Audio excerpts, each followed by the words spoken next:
Is work-life balance possible as a doctor? Us doctors train for years for our careers. We jump through all the hoops, pass all the exams, put in the long hours, but then after all that hard work, it can feel like you lose your identity a bit. Amongst the busyness of shift work and passing exams, you can find yourself too busy and too tired for a life outside of work. Hobbies fall away. Every conversation you have seems to be about medicine. Work-life balance becomes work, work, work. Does this sound familiar? If so, this video is for you, my friend. In this video, I'm going to share 5 tips to achieving work-life balance as a doctor, and I've added chapters below so you can go to the relevant part for you.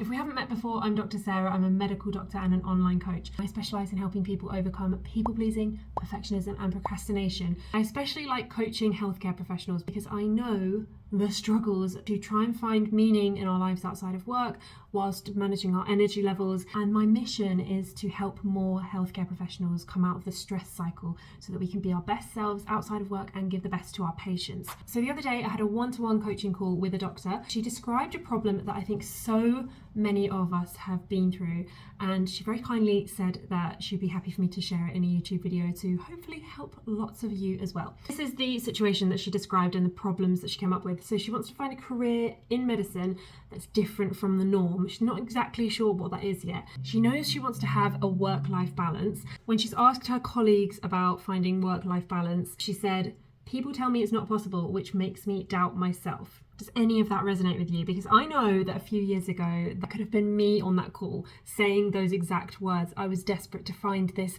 work-life balance that everyone was talking about, and I was very discouraged by the colleagues around me that said it really wasn't possible. Here's how the conversation went after that. I asked her what a balanced life looks like. When we're thinking about the goals that we have for ourselves, the things that we want from our future, we have to define it. We have to come up with a picture of what that might look like. So she says that a balanced life for her would look like fulfilling work, plenty of time to spend with family, friends, doing hobbies, things like exercise classes. I mean, to me, that does not sound like an unattainable dream. I find it so disheartening that there are so many people out there, especially in the NHS, who are just feeling so tired and exhausted that to them, that seems like an unattainable dream. Having a life where you've got a fulfilling job, you spend time with your friends, family, and you have time for hobbies. Like, how is that something that people are saying is impossible? That just breaks my heart a little bit. We had a long conversation about this. We dug into a lot of the mindset things around this. I'm going to share with you the conclusions that we came to and the advice and strategies that I suggested that she uses going forward. So first things first, when it came to people giving her advice and telling her that it's not possible to have a work-life balance, I said, be careful who you take advice from. The people that don't think it's possible to have a work-life balance probably don't have that work-life balance themselves. If you're asking advice from people who aren't doing the thing that you want to be doing, you are asking the wrong people. Their opinion is not valid in this instance. If they don't think it's possible, then it's not for them. I think in medicine, we've got this culture of hierarchy and respecting the people that are above us in the career ladder. In lots of ways that is great, but it doesn't mean that those people know everything about how we're going to map out our own careers or our own lives. The second piece of advice that I gave to this doctor was to think broadly about what her dream life actually looks like. So she's given a few examples of, fulfilling career, spending time with family, friends, hobbies, really digging down into that, figuring out what your dream life looks like, dreaming big, journaling about what you actually want and why, creating vision boards, noticing the things in life that light you up, that bring you joy and that make you feel fulfilled, because those are clues about what you want from life. Also noticing the things that you don't like, noticing your emotions, things that make you feel irritable, uncomfortable. Those things are also clues about what you should be moving away from in life. I suggested that she casts her net wide and gets ideas from all sorts of people about what life could look like. We're so fortunate in medicine in lots of respects because the world is your oyster. There are so many different career paths you can take as a doctor. There are probably lots that you don't even know about, and the only way you're going to find out about those is through talking to people and researching. The third thing I suggested was looking for social proof, looking for examples of people who have got that work-life balance, because it is a real thing. People actually do live fulfilling lives and have a happy, joyful existence outside of work. I'm one of those people. Finding examples of other people who've done that makes us feel like it's more possible. This is called social proof. We're more likely to achieve goals when we have social proof, especially when those people have had similar circumstances to us or been through similar hardships that we've faced. We're more likely to believe that it's possible for us. And at this point, we spoke about something that I call the Roger Bannister effect. Roger Bannister, you may have heard of him. He was a medical student back in 1952, and he actually competed in the Helsinki Olympics, running the 1500. Around the 1500, he won, he beat the world record. And after he finished running it, he decided to set himself the goal of running a mile in less than 4 minutes. And everybody said it wasn't possible. Everybody. There were coaches, there were other athletes, there were journalists, there were even scientists piping up and saying that it was beyond the realms of human possibility. It just wasn't something that somebody could do. And Roger ignored all of those people and he trained his little butt off. And in 1954, 2 years later, he ran a mile in 3 minutes, 59 seconds, 0.4. So he was 0.6 seconds under that 4-minute mile mark. He did it, he smashed it. So amazing for Roger, but what is really interesting about this story is that in the year following Roger Bannister breaking that record, 37 other people ran a mile in less than 4 minutes. So what was previously thought to be absolutely impossible was suddenly something that dozens of other athletes were able to do. And since then, over 1,700 people have done it. So what does this tell us? If we can see other people doing the things that we think are impossible, it actually makes us feel more able to do it, and it increases our likelihood of doing it.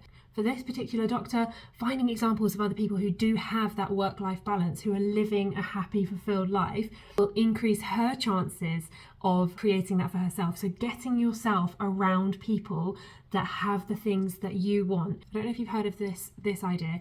You're the sum of the 5 people you spend the most time with. And this is the idea that the people that you spend the most time with, that you associate the most with, rub off on you. We are social creatures. We act in similar ways to the people around us. This can work in both positive and negative ways. If you're seeing people around you, your close circle, being successful, doing the things that you want to do, having the habits, routines and systems in their lives that make it possible for them to live a good life, you're going to naturally start doing those things as well because it seems like the norm. And the great thing about this is that it doesn't have to be people that you actually see in real life. It can be people that you follow online, for example on YouTube, listen to podcasts of. If you haven't physically got those 5 inspiring people around you, make sure that you're absorbing content from people that you find inspiring, that are living your dream life, because that will make it more likely that you can do it too. And the 4th thing that we discussed, forging your own path. If you don't have that Roger Bannister person to aim for, or you can't see someone living the exact life that you want to be living, that's totally fine. Forge your own path. Be that inspiration. If you're a doctor, you're someone who has motivation, you have worked hard, you have beat the odds to get into medical school and become a doctor. Therefore, you are someone who can make big things happen. You have a level of self-discipline and self-belief, and you can use that to your advantage to create the life that you want to create and inspire other people around you. You can be that Roger Bannister for other people. One of the reasons that I love coaching healthcare professionals is that we have such a big impact on loads of people around us. You know, if our lives are better, if we can live a more fulfilling, happy life outside of work, then we're going to bring that to work with us. We're going to inspire the team. We're going to do a better job for our patients. It's just a ripple effect. I really think that we have a duty to take exquisite care of ourselves and to live a life that lights us up, that makes us feel fulfilled and happy, because we bring that with us everywhere we go. We bring it to work, we bring it to our patients, we bring it to our colleagues. If you feel like you're waiting for that feeling of fulfillment to happen to you, chances are it's not just going to come knocking at your door and you're going to start feeling it. You need to look for opportunities to make that happen now. There are hobbies you want to try, there are things you want to do with your friends and family. Make those happen. You know, you may not have the time and energy that you want to have right now, but start looking for small windows of opportunity. Join the club, do the hobby, go to the exercise class, plan the fun thing to do with your friends and family. Make those things happen now rather than waiting for one day. So I hope this video has been helpful. If it has, then leave me a thumbs up down below, and I'd love to continue this conversation in the comments. You guys just leave me the loveliest comments. I always love reading them. If you've been thinking about getting coaching, then you can click on the link in the description box below and you'll find the details of how you can get in touch with me to book a one-to-one coaching session for yourself. If you enjoyed this video, then you're going to enjoy this video right here, where I talk about how I made the decision to quit being a full-time doctor and how I actually made that decision. In the meantime, keep taking exquisite care of yourself, and I will see you next time. Bye.